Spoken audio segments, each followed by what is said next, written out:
198769 757922 이것은 오늘 새로 세워질 이한열 열사 기념비에 세워질 숫자입니다. 이한열 열사가 최루탄을 맞고 쓰러진 때가 1987년 6월 9일이었습니다. 그가 이 세상을 떠난 7월 5일, 국민정을 치른 7월 9일, 그리고 그 나이를 나타내는 숫자입니다. 87년 6월 9일 오후 5시 연세대 정문 이한열의 나이 22살이었습니다.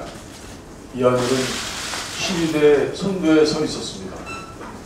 그는 경찰이 쏜 직격 최루탄에 머리를 맞고 쓰러졌습니다. 이한열은 응급실로 실려갔습니다. 중간에 약간의 의식을 되찾고 고통 속에 신음을 했습니다. 내일 시청에 가야 하는데 그의 끝말이었습니다. 그 다음날 6월 10일 17일 동안 전국에서 열린 시위가 2145회입니다. 시위자 수가 500만 명이었습니다. 발사된 최루탄이 35만 발이었습니다. 결국 국민의 힘으로 6월 29일 민주화 선언을 이끌어냈습니다. 28년이 흘렀습니다. 87년 6월은 우리 민주주의의 시작입니다. 이한열 열사는 87년과 2015년 오늘의 민주주의를 연결시켜주는 통로입니다. 민주주의가 퇴행하고 공안검사들이 득실하는 시절입니다. 대한민국의 주권은 국민에게 있습니다. 모든 권력은 국민으로부터 나옵니다. 그렇게 명시한 우리 헌법의 정신은 민주주의와 그를 찾기 위한 반문을 합니다. 청와대든 정부든 국회든 국민보다 위일 수는 없습니다. 국민만이 주인입니다. 어제 메르스 사태에 대한 국회 긴급 현안 질문이 있었습니다. 2시간 동안, 짧은 기간 동안 우리는 박근혜 정부의 총체적 임명을 확인했습니다. 메르스 방역 실패는 박근혜 정부 인사 실패의 결과입니다. 우리는 지금 대통령을 대신해서 컨트롤 타워가 되어줄 총리가 없습니다. 대통령이 나설 수 없다면 총리라도 나서야 하는데 총리가 부재 중입니다. 컨트롤 타워가 되어줄 총리가 없는 것은 오기 인사, 추첨 인사의 결과입니다. 이완구 전 총리는 온갖 구설과 흥결에서 불구하고 억지로 인사청문회를 통과했습니다. 그러나 성완종 리스트의 여파로 사퇴해야 했습니다. 박근혜 정부가 노무현 대통령의 고건, 노무현 대통령의 이해찬을 가져본 적이 없는 것은 이 정권의 불행이자 온 국민의 불행입니다. 2003년 사스 사태처럼 대통령의 뜻을 받들어 확고한 리더십을 발휘할 그런 총리의 부재는 인사 실패가 가장 큰 원인입니다. 메르스 초기 대응이 실패한 것은 복지부 장차관이 보건의료 분야의 지식과 경험이 전무했기 때문입니다. 복지부 장차관은 메르스의 심각성을 인식하고 효율적으로 대처하기에는 보건 분야에 대한 지식과 경험이 부족했습니다. 초기 대응 실패와 역장 대응의 원인은 결국 공무원 연금 개혁이라는 특정한 목적 위에 치우친 인사를 한 때문입니다. 복지부 장차관과 청와대 수석과 비서관까지 메르스 방역의 개선상의 보건의료 전문가가 단 한 명도 없습니다. 공무원 연금 개혁을 목적으로 보건의료 전문가를 배제한 인사를 하다 보니까 메르스에 대한 신속 대응이 불가능할 수밖에 없었습니다. 지금 우리에게 필요한 것은 공안총리가 아닙니다. 방역총리입니다. 지금은 국가적 위기 상황입니다. 메르스와의 전쟁에서 국민의 생명과 안전을 지키기 위한 사령관이 필요합니다. 대통령 한 사람을 위해서 국민과 야당을 방역의 대상으로 보는 공안총리는 이제 필요 없습니다. 지금은 메르스와의 전쟁에서 100만 공무원과 의료 전문가를 북돋우고 국민에게 무한한 신뢰를 바라는 총리가 되어야 합니다. 황교안 총리 후보자가 총리로 적합하다고 생각하는 국민은 단 31%에 불과합니다. 성완종 리스트로 실패한 인사의 전형인 이완구 전 총리 때보다도 낫습니다. 메르스와의 전쟁에서 국가적 자원을 총동원하고 국민의 신뢰와 협조를 얻어서 이를 이끌어낼 국민통합형 총리로는 부적합하다는 것이 국민 여론입니다. 우리는 박근혜 정부의 또 한 번의 인사 실패가 메르스와의 전쟁에서 패배로 이루어지는 것을 두려워해야 합니다. 총리 한 사람 잘못 뽑아서 메르스와의 전쟁에서 패배하는 일이 없기를 저희는 간절히 희망합니다. 예, 이어서 강기정 정책위의장님의 모두 말씀 듣겠습니다. 대표를 위해서 메르스 관련 얘기를 좀 더 드리겠습니다. 10대 고등학생이 최초로 메르스 확진자 판정을 받는 등 확산이 멈추지 않고 있고, 이에 따른 학부모를 위시한 국민들의 불안, 국제사회의 신뢰의 추락, 경제적 손실이 모두 급증하고 있습니다. 이런 상황임에도 불구하고 청와대, 문영표 장관, 총리 지명자는 모두 무능과 무사안이라는 모습을 계속 보이고 있습니다. 청와대 민경욱 대변인에게 기자들이 컨트롤타워가 어디냐라고 묻는 질문에 최경환 부총리가 실질적인 컨트롤타워 역할을 하고 있다, 이렇게 이야기하면서 청와대는 한사코 비켜나가고 있습니다. 국민의 안위야 어찌되었든 한사코 대통령의 눈치만 살피는 이런 주장이라고 보여지고요. 청와대 대변인의 말이 정말로 맞다면 그동안 최경환 부총리는 메르스가 창궐한 지난주 5일 동안 컨트롤타워 역할을 방기하고 프랑스 출장을 다녀왔다는 이 어이없는 사실에 직면하는 것입니다. 또 문영표 장관은 어제 국회 질의에서 이러한 위중한 시기에 왜 위기 단계를 주의 단계로 격상시키지 않냐, 주의 단계에서 경계 단계로 위기 단계를 격상시키지 않냐라는 이런 질문에 대해서 국가 이미지에 문제가 생기기 때문이다라고 답변했습니다. 이미 국제사회에서 우리 사회의 메르스 대처의 실패가 이미 다 드러났고, 각국 정부와 국제기구에서는 한국 정부가 메르스 정보 공개를 제대로 하지 않는 것에 대한 우려를 이미 지적하고 있습니다. 이런 상황에서 위기 단계를 주의로 억지로 낮춰두면 아무 일도 없는 것인지, 이미지는 계속 관리되는 것인지 다시 한번 묻지 않을 수 없고, 즉각 위기 단계를 격상시켜야 할 것이라고 다시 한번 말씀드립니다.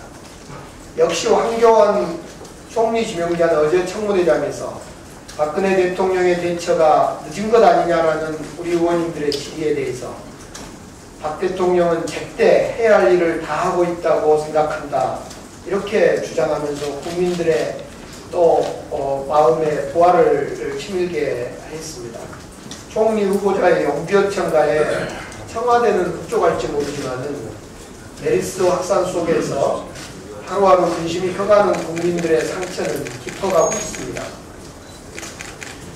지금 메르스 대처와 관련해서 컨트롤타워가 어디냐, 이 점에 대해서 많은 언론들이 지적하고 있고 야당이 그동안 계속 제기해왔습니다. 그 대책 본부냐, 관리 본부냐, 민간 TF냐, 집값 TF냐, 긴급 대책반이냐, 중앙안전관리위원회냐, 지금 제가 거명한 이것은 모두 정부가 내놓는 TF인데 결국 메르스의 컨트롤타워는 어디인지가 명확하게 정리되지 않고 있습니다. 우리 야당에서는 메르스 컨트롤타워는 결국 청와대해야 된다는 점을 다시 한번 말씀드립니다. 다음 주 14일부터 18일까지 대통령의 미국 방문이 예정되어 있습니다. 메르스 사태가 진정되지 않는 시기에 대통령의 부재에 대해서 국민적 불안감은 커질 것이 분명합니다. 또 하나는 이러한 이 우려와 더불어 이번 한미 정상회담의 공식 의지와는 별도로 사드 한반도 배치 문제, 남중국의 분쟁에 대한 한국 정부의 입장을 묻는 문제, TPP 가입 문제 등 한미 간 민감한 현안에 대해서 논의될 가능성이 있다라고 보여지는데, 이 문제 하나하나는 국내적으로 엄청난 파장을 일으킬 수 있는 것이고 전문가와 이해관계자들 의견이 갈리고 있는 사안들입니다. 우리는 정부가 국민적 여론 수렴 절차 없이 어떤 합의가 이루어질지 걱정하고 있습니다. 오히려 이번 한미 정상회담에서는 시급히 해결해야 할 두 가지 문제가 있습니다. 그 중에 하나는 최근 국민들에게 충격을 주고 있는 탄저균 유입에 대한 문제입니다. 이 문제는 다시 한번 미국 측이 분명한 사과, 경위 설명, 재발 방지 대책이 있어야 할 것입니다. 더 나아가서 대통령께서는 불합리한 소파 개정에 대한 분명한 요구를 하셔야 될 것입니다. 또 하나 문제는 한미 FTA 체결 시 미국 정부가 약속했던 전문직 비자 쿼터 15,000개 확보에 대해서 2년째 미국 의회가 공전시키고 있다는 것입니다. 이건 약속이 지켜져야 합니다. 이번 한미 간의 회담을 통해서 대통령께서 다시 한번 이 전문 비자 쿼터 15,000개 확보에 대한 약속을 요구하고 촉구하는 자리가 되어야 할 것입니다. 이상입니다.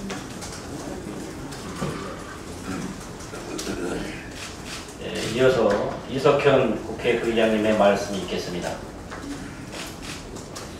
네, 60항쟁으로 당시에 대통령을 체육관에서 뽑다가 국민이 직접 뽑게 됐습니다. 그러나 불행하게도 대통령에게 너무 많은 권력을 주어 놓았습니다. 이제 그 뒤로 거의 30년이 지나서 시대도 달라지고 사회적 분위기도 달라졌습니다. 이제 대통령 권한을 분산시키고 복지 시대에 걸맞는 새로운 헌법이 필요합니다. 개헌은 지금 10년을 넘기면 물 건너가게 될 것입니다. 나라에 다른 큰일들이 많이 생겨서 개헌 논의가 초점하고 있는데 국회가 대통령과는 별개로 국회가 개헌을 발의해서 추진할 필요성을 다시 한번 강조를 합니다. 그리고 지금 이 황교안 총리 후보 우리 의원님들이 하나같이 자료를 제출안해서 청문이 정말 어렵다 이렇게 말씀들 하십니다. 언론에서는 한 방이 없다 그러시는데 실은 한 방이 없는 게 아니라 자료가 없습니다. 마치 레포트도 안 내면서 학점 달라고 하는 학생이나 마찬가지입니다. 총리가 되고자 하는 자는 누구라도 청문회를 위해서 자기 청문위원들이 요청하는 자기 신변 모든 일에 대한 자료를 내놓을 의무가 있습니다. 국무총리는 나라의 중요한 자리입니다. 적어도 지금 상황에서는 애국가 사절 외우는 정성보다도 엄정한 검증을 받기 위해서 자료를 내놓는 정성이 더 큰 애국심입니다. 끝으로 메르스가 창궐해서 많은 사람들이 불안해하고 있습니다. 저한테도 많이 물어봅니다. 어떻게 해야 됩니까? 이석현 의원 자신은 지금 어떻게 하고 있습니까? 물어봅니다. 그래서 대비는 잘 해야 되지만 너무 불안해하지는 말자 그런 말씀을 국민에게 드리고 싶습니다. 밤에 이 피로를 풀기 위해서 되도록 일찍 잠을 푹 잡니다. 또 먹는 것도 저는 면역 능력을 키우는 식품을 골라서 먹습니다. 마늘, 양파, 토마토, 두유 이런 걸 많이 먹고 차도 제가 커피를 안 마시고 생강차를 생강이 또 면역 능력을 많이 키웁니다. 그걸 제가 먹습니다. 또 주머니에는 지금도 있습니다만 항상 마스크를 넣어가지고 다녀서 이 사람들이 많이 모이면 누가 채찍을 할지 모릅니다. 그런 자리에서만 이 마스크를 하고 또 그 네프킨보다 두터운 그 키친 타월 그걸 주머니에 넣어갖고 혹시라도 내가 기침을 하면 그걸 가지고 막 기침 그걸로 입을 가리는 그런 최소한의 예의가 필요 그렇게 하고 있고 그런 예의가 필요하다. 어떻든 이 메르스가 지금 우리가 모두 걱정하고 있습니다만은 어느 날 비 한 줄금 시원하게 내리고 나면은 언제 그랬지 하게 사라져버릴 수도 있는 그런 병일 것이다 하고 생각하고 기대하면서 어떻든 이 메르스가 사라질 때까지는 우리가 최선을 다해서 성심껏 대비하자 그 말씀을 드립니다. 이상입니다. 예, 이어서 국무총리 황교안 후보자 인사청문 특별위원회 간사이신 우원식 의원님의 말씀 있겠습니다. 제가 첫마디로 하려고 그랬어요. 이석현. 한 방이 없었던 게 아니라 자료가 없었습니다.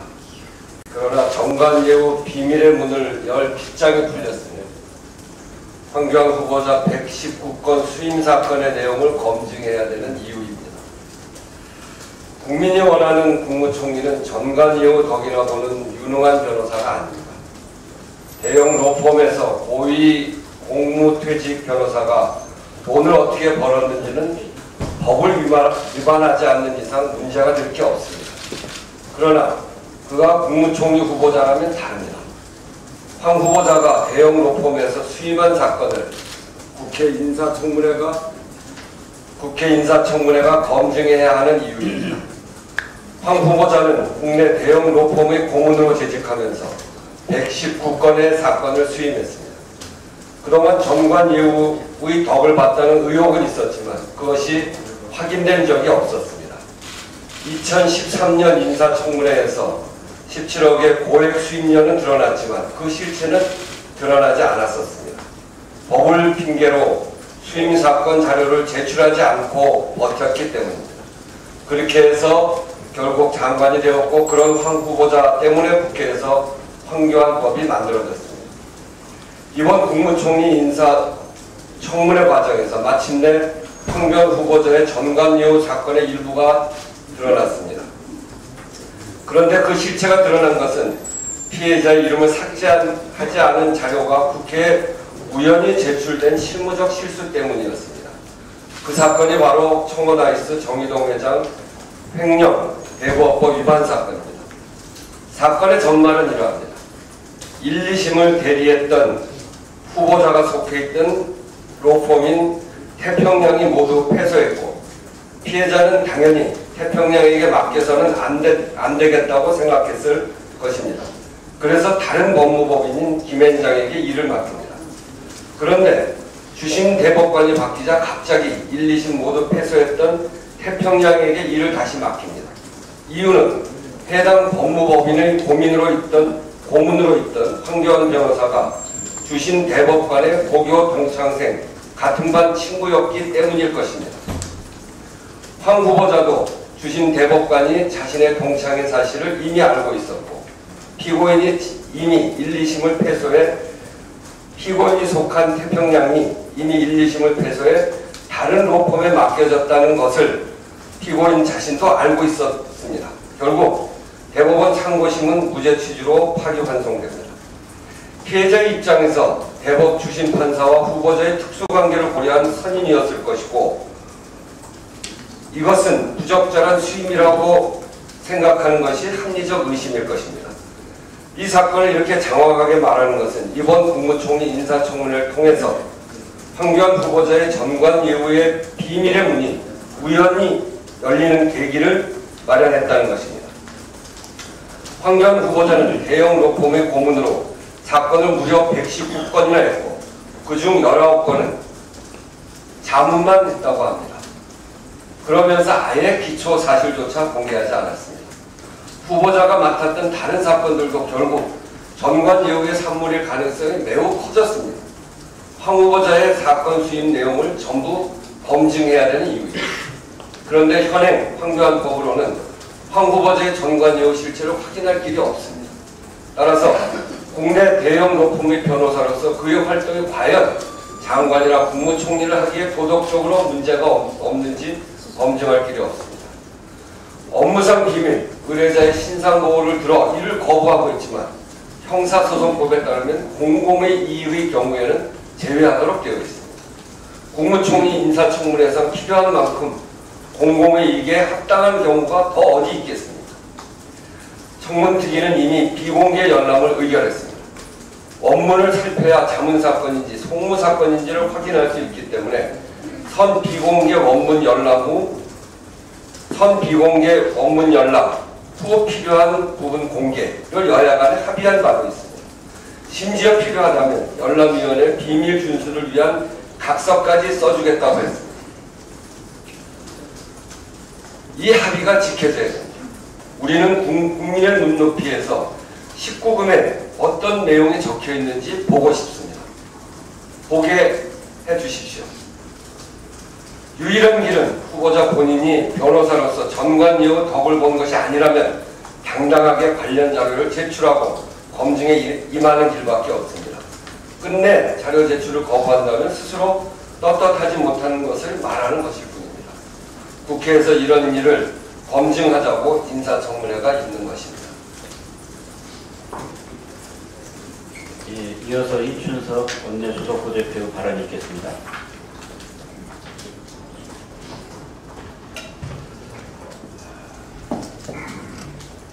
황교안 총리 후보자에게 한 말씀 드리겠습니다. 인사청문회가 자료 제출 거부로 차질을 빚고 있다고 합니다. 불리한 자료는 제출하지 않고 이미 있는 자료인데 끝까지 제출하지 않다가 현장에서 공개해 청문위원들의 뒤통수를 치는 등 수싸움은 앞서서 검찰총장, 법무장관 청문회에서 무수히 있어왔던 일들입니다. 그러나 이는 총리 후보자가 따라할 일은 결코 아니라고 생각합니다. 지금 위기에 빠진 국정 운영과 바닥에 떨어진 국민적 신뢰를 회복하기 위해선 꼼수에 능한 총리가 아니라 솔선수범하는 총리가 필요한 때입니다.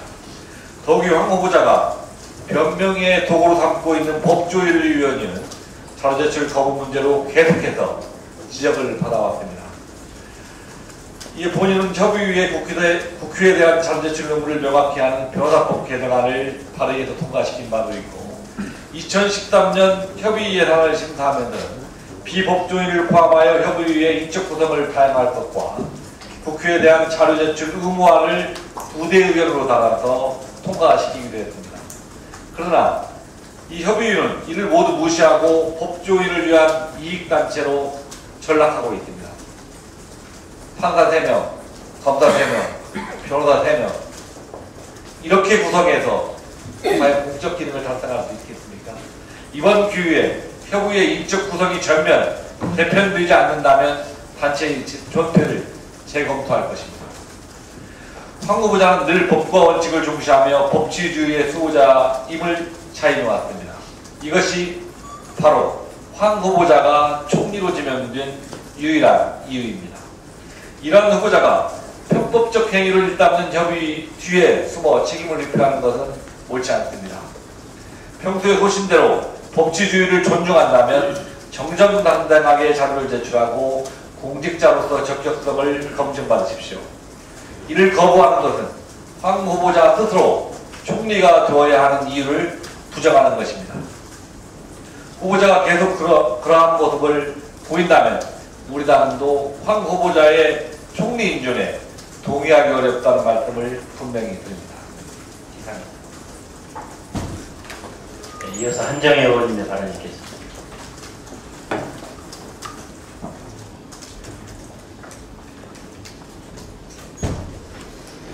네, 메르스 확산 사태 관련 공공의료 체계의 중요성을 여야가 공히 인식하고 공공병원 설립 및 격리 대상자 수용을 위한 자원 확보 방안 등 후속 대책을 조속히 마련하고 2016년도 예산에 반드시 반영한다. 이것은 지난 7일 여야 대표가 합의한 내용입니다. 여기에서 홍준표 경남도지사와 진주의료원을 언급하지 않을 수 없습니다. 2009년도 신종플루 확산 때 총 1만 2천 명 이상의 의심 환자를 진료했던 진주의료원을 홍준표 지사는 폐업시켰습니다. 공공의료 체계의 한 축이자 지역 거점 공공병원이었던 100년 역사의 진주의료원이 그렇게 사라졌습니다. 그 자리에는 경남도 서구청사가 들어설 예정이었습니다. 13일날 기공식 축하 공연에 이어서 16일 성대한 기공식을 준비했습니다만 메르스 확산으로 잠정적으로 연기한 상태입니다. 서구청사를 짓는 것을 반대하는 것이 아니라 왜 지역 거점 공공병원이 폐업이 전제되어야 하는가 하는 점입니다. 새누리당 역시 새로운 공공병원 설립뿐 아니라 기존의 공공병원이 폐업되지 않고 제대로 기능할 수 있도록 집권 여당으로서의 책임지는 자세 보여주시기 바랍니다. 진주의료원, 지역 거점 공공병원이었던 진주의료원의 폐업 결과 홍준표 도지사는 경남 도민을 신종 감염병 예방 체계 관련해서 잠재적 위험에 빠뜨렸다는 것을 알아야 할 것입니다. 부끄러워하십시오. 이어서 박광원 의원님의 발언이 있겠습니다. 총리 후보 정보 공개 거부는 부적격 총리, 또 부적합 총리 논란과 우려를 더욱 키워갈 것입니다. 국민이 꼭 알아야 할 정보를 거부할 거였으면 총리 제안도 거부하는 것이 옳지 않았느냐는 지적에 귀를 기울이시기 바랍니다. 공직후보로서 국민에 대한 성실 의무를 다하지 않는 총리는 국민을 우습게 할 수 있고 또 그런 총리를 국민은 원치 않는다는 것입니다. 청와대에 묻습니다. 인사검증팀에서 황 후보자의 변호사 수임 자료를 비롯해서 국회 인사청문위원회에서 요청한 자료를 황 후보자에게 요청했는지, 그리고 했다면 황 후보자는 관련 자료를 제출했는지 하지 않았는지 발표해 주시기 바랍니다. 만일 청와대에는 관련 자료를 제출하고 국회에는 제출하지 않았다면 이는 오로지 대통령만 쳐다보고 국민을 무시하는 자세라고 할 수 있을 것입니다. 만일 청와대에도 자료를 내지 않았다거나 또는 청와대에서 처음부터 자료를 요청하지 않았다면 청와대 인사검증은 할 필요가 없는 구멍난 검증이라는 것을 스스로 실토하는 것일 수밖에 없을 것입니다. 지금이라도 황 후보자는 자료와 정보를 성실하게 제공하고 진지하게 검증받기 바랍니다. 그리고 앞으로 국회는 청문회 제도를 근본적으로 수술해서 공직 후보자가 자료 제출을 거부할 수 없도록 원천적인 장치를 만들 필요가 있다고 생각합니다. 이상입니다. 예, 자치 휴교를 지자체들은 사람들이 모이는 모든 행사를 취소했습니다. 이 정도면 국가적으로 다급한 위기 상황이라고 볼 수 있습니다. 그러나 박근혜 대통령은 6월 14일 미국을 방문하는 해외 순방이 예정되어 있습니다. 박근혜 대통령은 취임 이후에 미국, 중국, 유럽, 중동, 중아시아 등 해외 순방을 여러 차례 다녀왔습니다.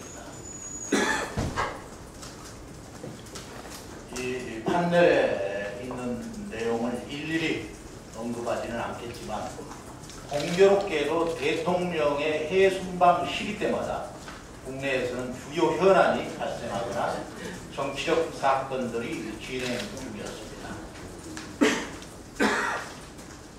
현 상황, 부모가 생사를 넘나드는 아픈 자식들만 남겨두고 집을 떠나는 것과 같습니다. 미국 방문은 청와대가 결정할 일이지만 박근혜 대통령은 메르스 안전 종식을 위해서 출국 전까지 최선을 다해주기를 기대합니다. 이상입니다.